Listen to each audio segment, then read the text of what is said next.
dented yellow mailbox greets you with its graffito.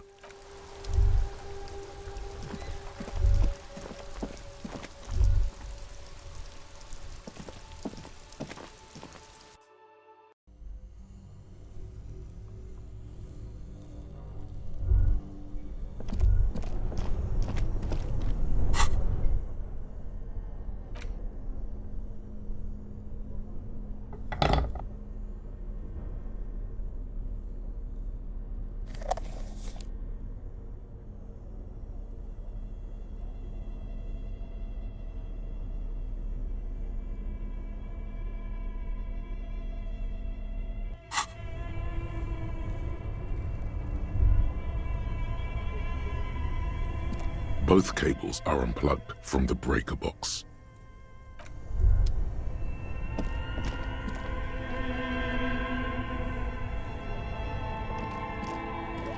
This orange machine is dead still. It has a hand-cranked ice cream churner and an electric freezer. The ice around it slowly melting.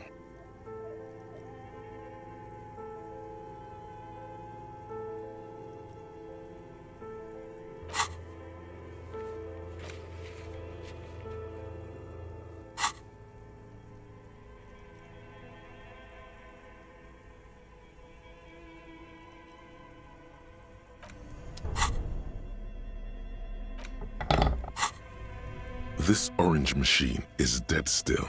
You slip your fingers under the frozen lid, but the ice... Didn't Sona give you a perfect tool? Equip the multi-tool by going to the tool.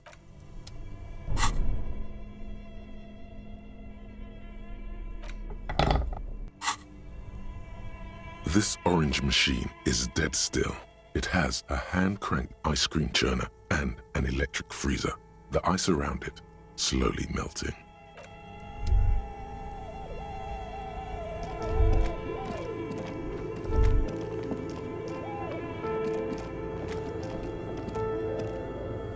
A few bricks have fallen off, revealing a...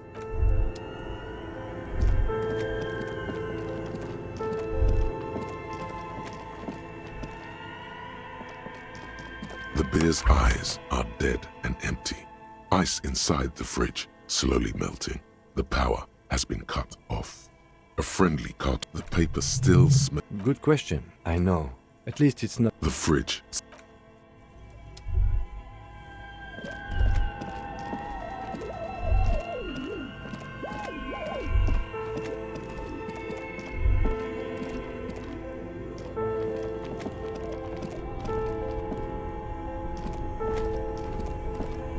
Both cables are unplugged from the breaker box. Somewhere, a machine hums along with the current.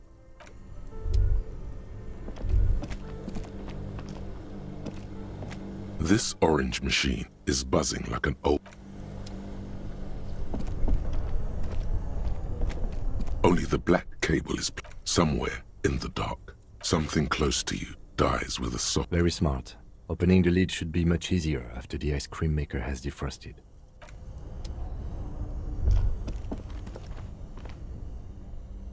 This orange machine is dead still. It has a hand-cranked ice cream churner and an electric...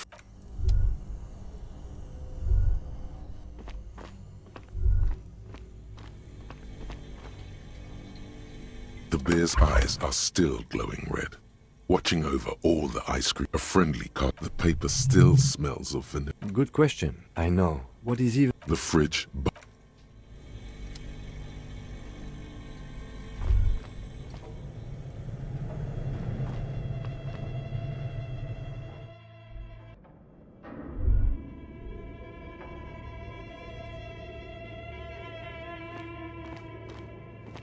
Tiles on the cube are still smoldering.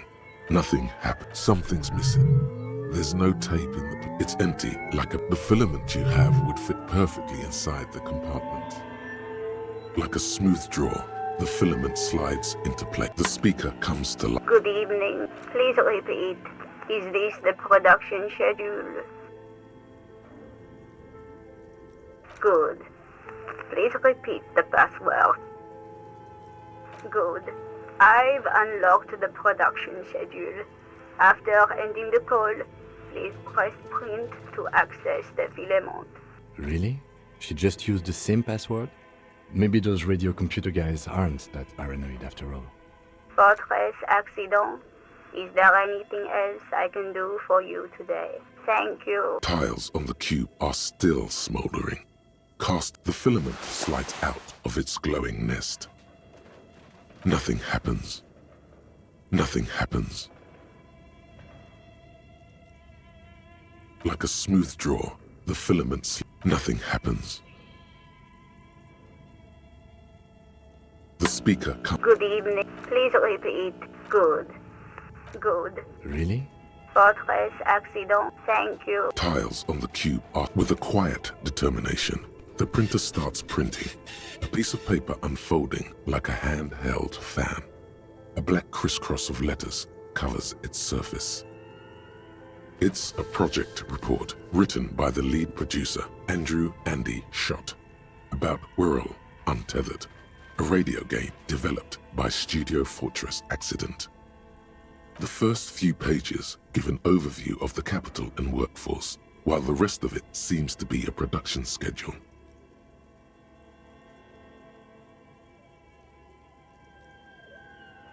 In its short time of existence, Fortress Accident SCA managed to burn through truly insane amounts of money. The first tranche of seed financing brought in 150,000 Riyal, but then came the delays. Eventually, the damage reached 400,000 Riyal, with only half of the game finished. 400,000 Riyal? Yo. These guys knew how to party. Let's just say it was a real adventure for their Igaunian investor. Fortress Accident employed 18 people, the bulk of the team composed of writers and concept artists. There were also radio programmers, sound engineers, a CEO, 2 marketing experts, and a single overburdened producer who developed a habit of popping Pyrrolidon in the basement to escape his obligations. But on the other hand, their obligations were piling up at an inhumane rate, a rate that could only be amended by Pyrrolidon. The production schedule depicts their glorious descent into bankruptcy. It was impossible not to fail.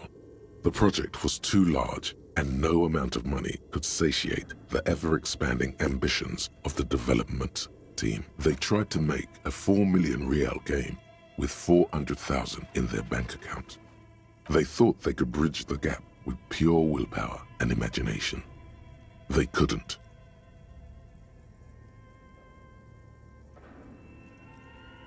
No, you couldn't have. Definitely not. Not a chance. Even then, success remained within an ever-narrowing margin of possibility that, despite everything, never entirely disappeared. That is until they discovered the Valley of the Heads. At the 11th hour, the lead designer, Jimsk-born Suliswaf Jalisa, decided that what Whirl Untethered needed was a secret mystical location at the extreme edge of the map. This place was to be the Valley of the Heads, where the heads of all the headless constructs could be found. The player would have been able to choose a head for their headless party member, and each head would have been voiced on air by a professional actor. The world had never seen their kind before, and might never again. So many.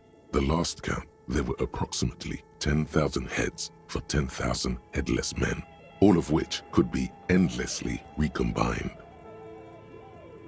Do you really want to know? There seems to be a calculation here, but it may take a while.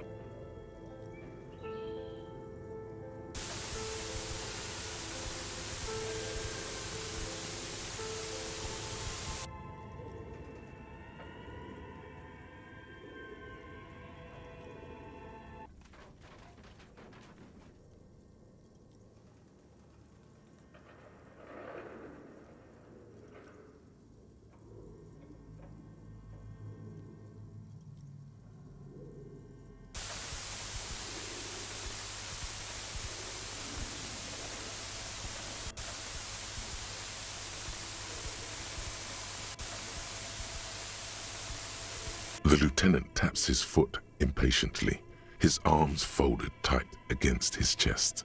He's dying for a cigarette. Come to think of it, you are too.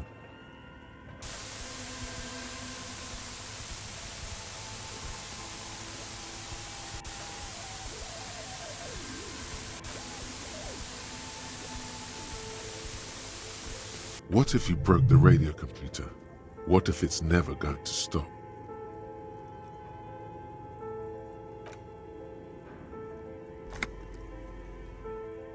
And that's it.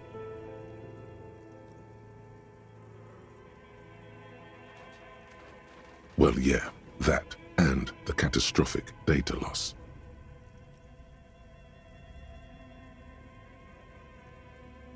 On the nature of the data loss, there's ominously little information in the production log. It comes at the very end where things get fuzzy and dark, where tables and numbers seem to vanish into an eerie nothingness before the Egonian investors pulled the plug. What is clear is that one day an unidentified numeric anomaly occurred on the East Insulindian lintel front, just as the Wirral Untethered project was being compiled that day.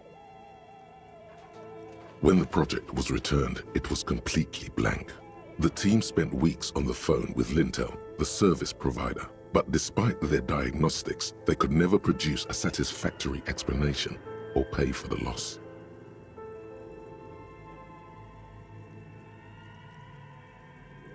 Mysteriously enough, it seems that the off-site copy happened to be on-site when the catastrophic data loss occurred. It was the lead programmer's responsibility to oversee weekly maintenance of the off-site copy and, well, keep it off-site. An explanatory note from the lead programmer has been attached. S. Luukinen Kilda, the lead programmer of Fortress Accident. The off-site copy was on-site because there was no off-site anymore. Not for me, not after 8 months of crunch. I didn't have a home anymore, so I started keeping it in the basement in the ice bear refrigerator near where I went to sleep. It was perfectly safe there. The temperature conditions were optimal. Her former colleagues would agree with you. She's right, actually. Nothing wrong with keeping this type of filament memory in a fridge. The production schedule ends with a few random notes that seem to be added sometime later. 4 months later, by an unknown author. I am the only one left, and it's gotten rather damp here. A few other businesses have gone under, too. Slipstream switched to making skis, and the hairdressers just left, cursing Martinez. They're right, though.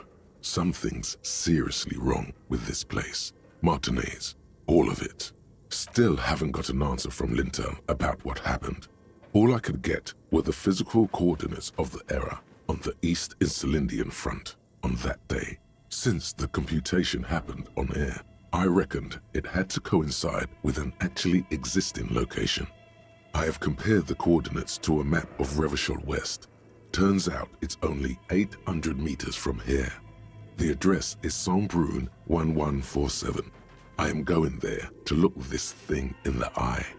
Saint-Brun 1147? That's what the street sign next to the church said. Tiles on the cube are still smoldering, casting the framework in a soft glow. Fluorescent play and print keys shine on the keyboard. The filament slides out of its glowing nest.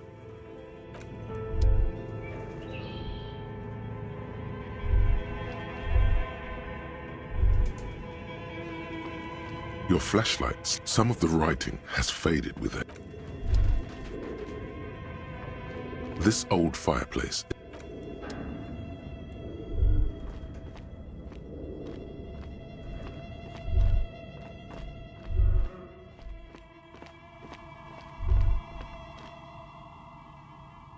Oh, it's you again. Are you looking for a dye?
typical Martinez streetlight sits among assorted floor and table lamps.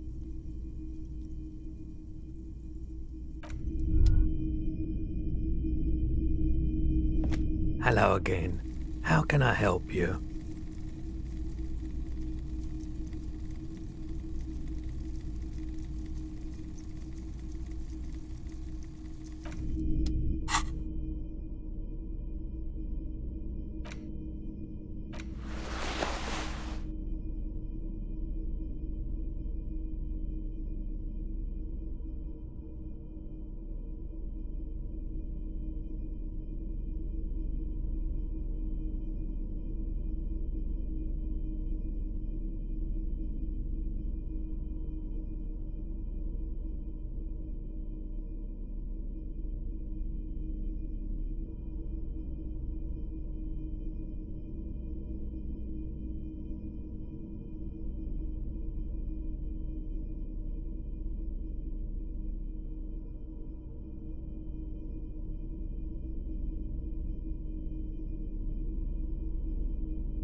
Hello again.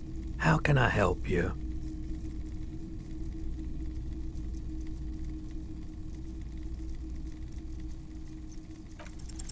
Feeling warm and enthralled by the movement of light, while the mind continues to race forward. Lucky bastard, he's probably on Perolidon. It's tough to come by on the street.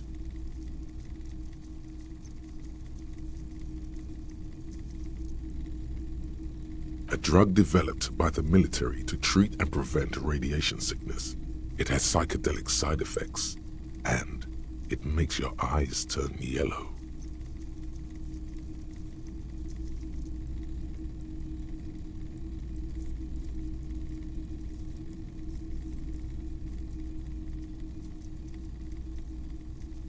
How would I know? There's a note of indignation in his voice. Interesting.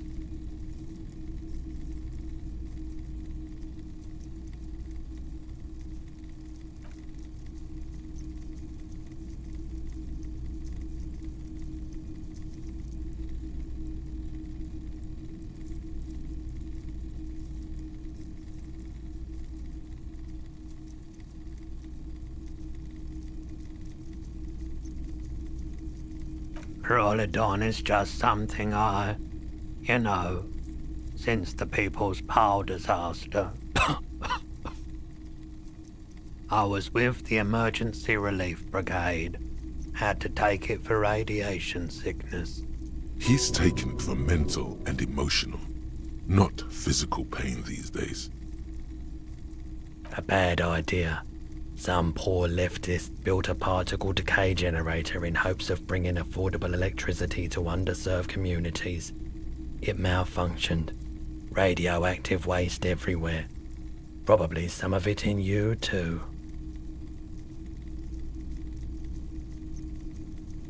We were an all-volunteer force, self-organized. Tried to help the fire brigades contain the spill. On the patch, gamma radiation lines crossed with a red drop of blood. I lived by the river since I was a small boy. The Esperance. Didn't have the art to let it all go to shit without trying to do something to help out. There wasn't much the volunteer force could do, however. We wasted years in the river mud. Years getting sick. There's a reason why everyone's tried to forget any of it ever happened, and why no one has tried to repair or replace the pile. So much disappointment, and early deaths. Cancer mostly. And we knew all that was coming even as we were cleaning up as best we could. No one's. Everyone's. So much bitterness. A bunch of poor people built themselves a primitive nuclear reactor, hoping for the best. What do you think is going to happen? The cleanup happened 15 years ago. I was young then. Later, my second aunt died. Left me this shack and all the assorted junk in it. So I came to Martinez. People told me don't go there. It's a shithole. I said, people, we just had a nuclear pile meltdown. I'm gonna get as far away from Forburg as I can. Still in the same city, but... I like the theory more than the story. Outward movement, not vortices. Yeah, you gotta get in on those vortices, my man. Have you tried it before? It's almost like he's worried for you. The lieutenant steps away, pretending to admire some of the knickknacks on display. Looks like he doesn't want to get involved. Go ahead then, he thinks. As long as you can walk straight, I don't care.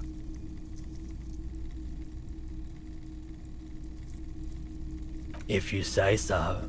Here you go, man. Yes, darling. That's the coalition government ordained Parolidon. Straight into your gut. Not so sure about this. Because it's an anti-radiation drug, and you're a cop, not a post-apocalyptic scavenger.